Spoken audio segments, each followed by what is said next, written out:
Okay, so are you ready to dive into a family nightmare? Because today we're tackling werewolves, suspense, and some seriously creepy filmmaking. Sounds intense. What do we have on the docket? We're sinking our teeth into the new trailer for Wolfman. Wolfman. Okay, and is that like a classic werewolf flick or something a little different? It's from the studio that brought us the Invisible Man reboot a couple years back, so you know they're not afraid to mess with your mind a little. Okay, yeah, Invisible Man. That was seriously creepy. I'm already intrigued. What's got you hooked? Even just from the trailer, it's clear this isn't just about the monster under the bed. It's about the monsters we might carry within ourselves and what happens when the people we love most are caught in the crosshairs. Chilling, right? Oh, absolutely. And that makes it so much more terrifying than just a creature feature, you know? Like, it's tapping into those primal fears about family, about the people closest to us becoming something else. Exactly. And speaking of primal fears, the trailer opens with this classic horror movie trope. A car crash in the middle of nowhere. You just know it's not going to be good. Right. Isolated, vulnerable. You're already on edge. And then, bam, we're thrown into this heart-stopping struggle as something attacks the father, Blake, while he's still trapped inside the wreckage. Oh, wow. Adding insult to injury, right. So do we actually see the werewolf then? That's the brilliant part. They withhold the full reveal, but what we do see is unsettling enough, these flashes of gnashing teeth, glowing eyes, just enough to make your skin crawl. So they're really playing with that whole less is more approach to horror, huh? Yeah. Makes you wonder what they're hiding or what they're afraid to show us just yet. Right. And who better to orchestrate that slow burn terror than Lee Whannell? Wait, Lee Whannell directed this. He did. The Upgrade and The Invisible Man. Whannell. The one and only. Oh, man. See, that's what I'm talking about, this psychological thriller vibe. Whannell is a master of suspense. He knows how to get under your skin and stay there. 100%. Both those films messed with my head for days, in a good way. What is it about his style that you think makes it so effective? I think it's his ability to put the audience directly into the protagonist's shoes, especially when that protagonist is going through something horrifying. Okay, yeah, I see what you mean. It's like you're experiencing the fear firsthand. Think about Upgrade for a second. Remember those scenes where the protagonist's body starts moving involuntarily, hijacked by that sinister computer chip? Ugh, yeah. Those scenes were wild. So unsettling. Exactly. You felt every jolt, every twitch right along with them. Totally. It was terrifying and fascinating all at the same time. So are you saying we can expect that same kind of visceral, unsettling filmmaking in Wolfman?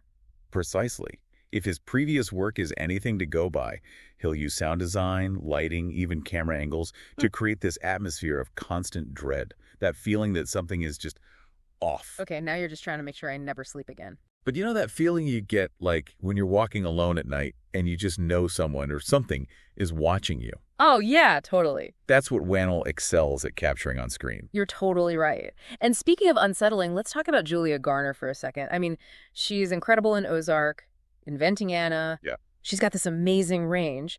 But this role... This feels different, right? Completely. Like she's about to become a full-blown horror icon after this. Yes, that's exactly what I was thinking. It's like, remember how The Invisible Man really solidified Elizabeth Moss as a horror powerhouse? Oh, totally. I feel like Garner has that same potential, and it seems like Whannell is giving her the space to really explore those darker, more intense emotions. For sure. And alongside Christopher Abbott, who's, by the way, phenomenal in everything he does. This cast is stacked. I know. Those two together in a pressure cooker werewolf movie directed by Lee Whannell, I'm already sold.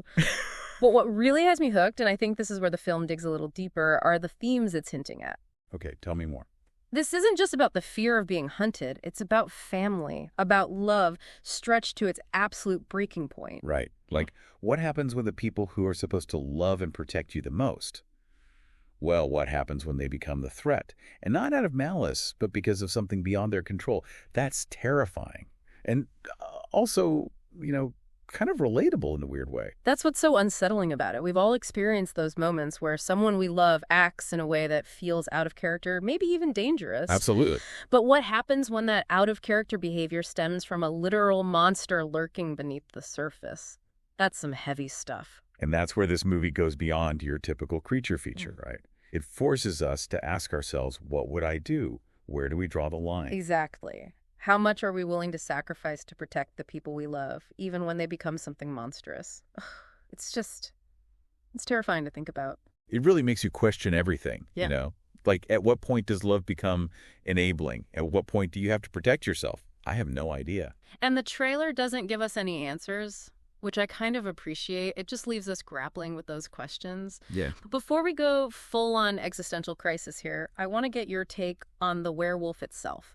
Because we only get a few glimpses in the trailer, but what we do see is, well, let's just say it's not your typical Hollywood werewolf. Oh, you're right. It's not your sleek, sexy werewolf from those teen romance flicks, is it? No, this one feels primal, grotesque even. Exactly. It feels so much more real somehow. Right. And, I kind of love that about it. Tell me more. Why lean into the grotesque? Well, I mean, think about it. The werewolf is supposed to embody this transformation, right? Mm-hmm. But it's often portrayed in a way that's almost glamorous. Yeah, I get that. But here, it seems like Whannell's really leaning into the body horror aspect, the sheer physical agony of that transformation. Yeah, there were a couple of shots that were pretty hard to watch, honestly. Remember those glimpses we get of Blake's contorted limbs, his pain screams, the way his humanity seems to be slipping away? Oh, yeah. Yeah, it was rough. That's not pretty. And honestly, that's what makes it so effective.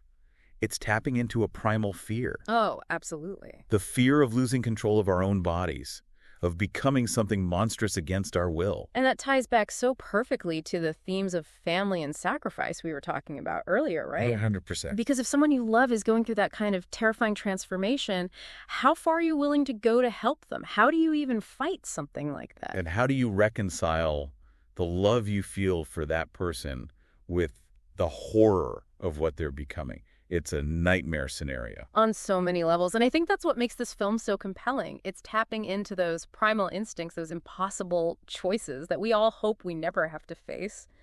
But it makes you wonder, doesn't it? What would you do? It really does make you think. Where do you draw the line between love and, just basic self-preservation, between holding on and letting go? It's a question that chills me to the bone, honestly. But it's what makes this so much more than just a monster movie, right?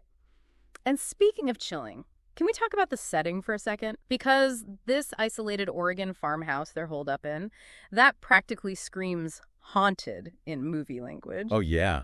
The setting's like its own pressure cooker, isn't it? Yeah. You've got this family already struggling, trapped in this claustrophobic environment, and you throw a werewolf into the mix. I mean, come on, talk about a recipe for disaster. Seriously. And don't forget, it's not some random hiker or unsuspecting teenager who gets the short end of the stick here.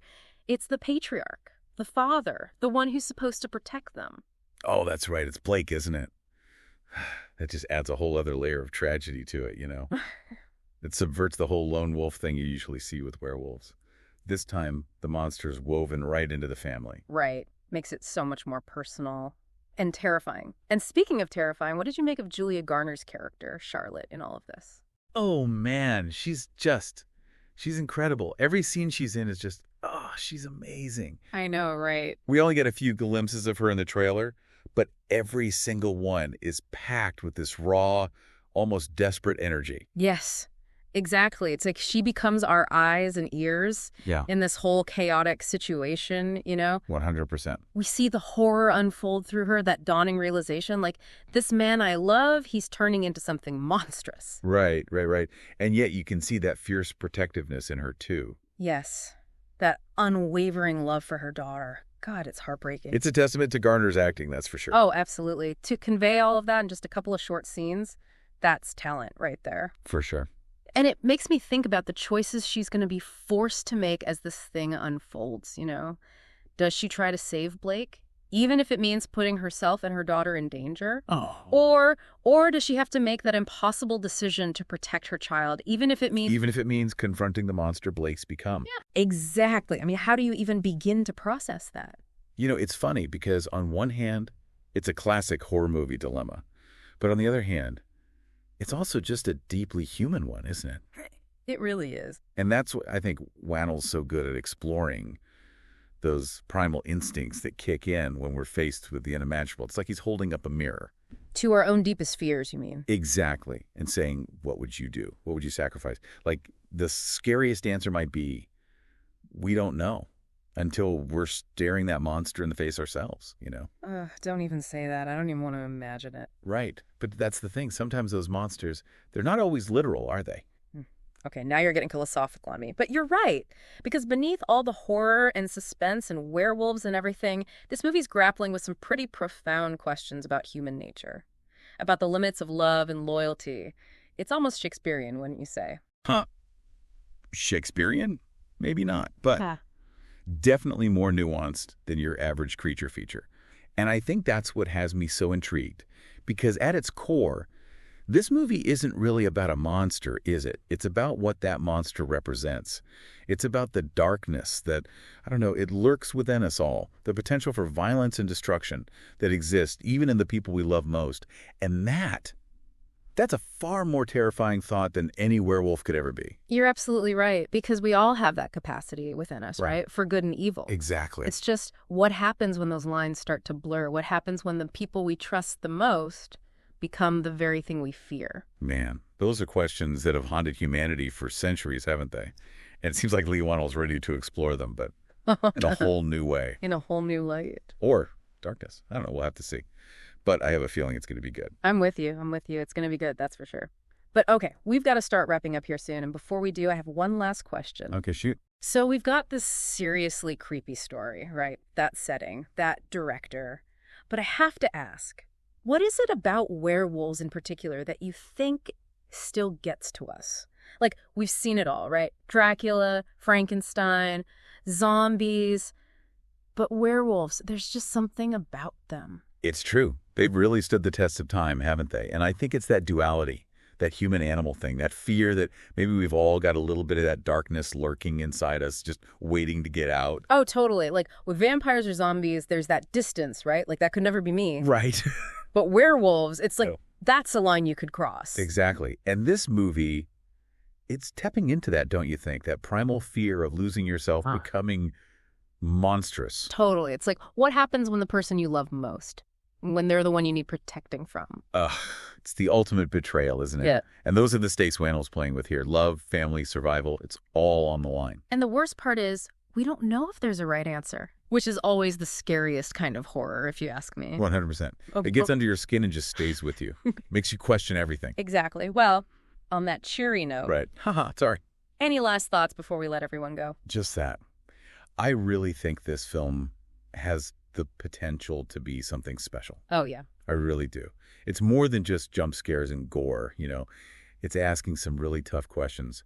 Questions that I think will stay with people long after the credits roll. I love that. So where can our listeners go to find you online if they want to keep up with all your creepy insights? You can find me on all the socials. I'm always down to talk all things horror. Awesome. Well, a huge thank you to you and to everyone listening at home. Thanks for having me.